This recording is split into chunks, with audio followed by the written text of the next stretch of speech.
Hello students, we are moving to the next chapter now, chapter 7, triangles, right? So before starting the chapter, some basics has to be clear. ये सब basics कुछ concept है. What is a triangle? एक triangle क्या है? As you can see in the board, it is a closed figure bounded by three intersecting lines. आप board में क्या देखते हैं? एक intersecting एक लाइन ऐसे है, दूसरा लाइन ऐसे है, तीसरा लाइन ऐसे है.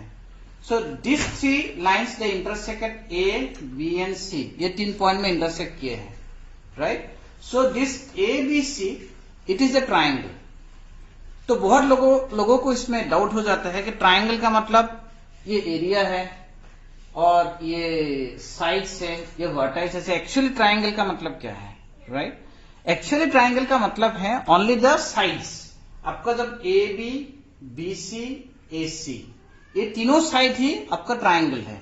ये एरिया ट्राइंगल का पार्ट नहीं है. Of course vertices are part of triangle, this angles are part of triangle, but this area inside area is not a part of the triangle. That is called triangular area. So is it clear?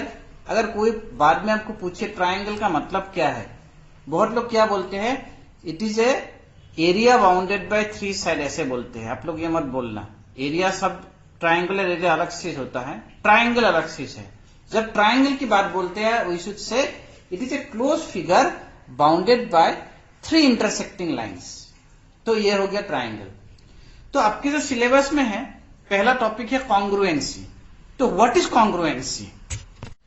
So you have to understand the term congruency very very well. Congruency का मतलब क्या है बहुत अच्छे से समझना पड़ेगा. अगर दो फिगर्स में साइज और शेप दोनों बराबर है और सेम है तो उसको कॉन्ग्रुएंट बोला जाता है. फॉर एग्जाम्पल ये है हमारे पास एक स्क्वायर और ये दूसरा स्क्वायर है ना?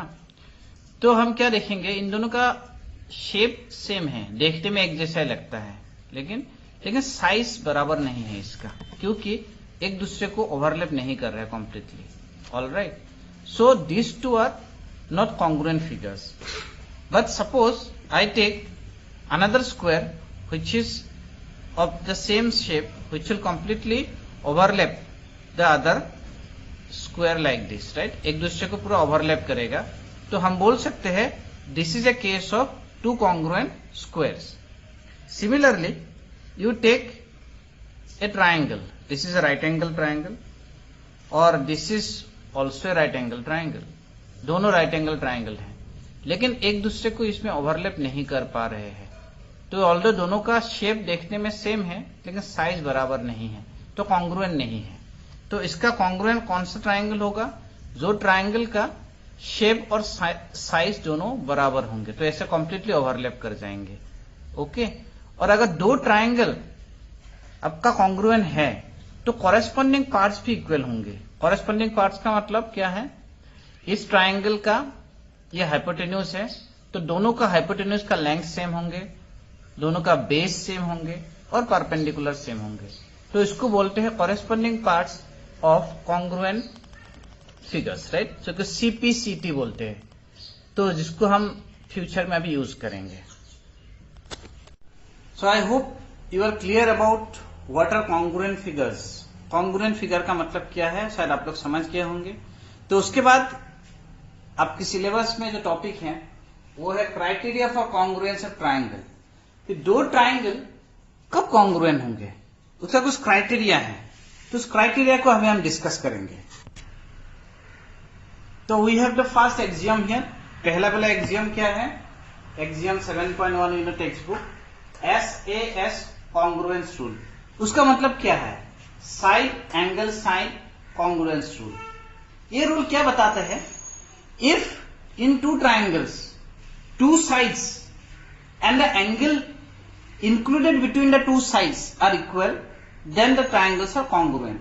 उसका मतलब A B C ये एक ट्राइंगल है जिसका ये angle A is same with angle D and DE equal to AB, DF equal to AC. अगर ये क्राइटेरिया फुलफिल होता है तो दोनों ट्राइंगल कॉन्ग्रुएंट हो जाता है. और विद द नोन रिजल्ट, अभी तक जितना हम पढ़ाई कर चुके हैं विथ कोई नोन रिजल्ट है, इसका कोई हम प्रूफ नहीं कर सकते, इसलिए हम इसको एक्सियम से लिख दिए, हम थ्योरम नहीं लिखते, इसको एक्सियम है। Axiom mean something that is universally accepted as truth. तो इसीलिए अगर ऐसा सिचुएशन है तो हम क्या क्या लिखेंगे, वी कैन राइट डाउन कि triangle ABC is congruent to triangle BEF, ये दोनों कॉन्ग्रुएंट होगा।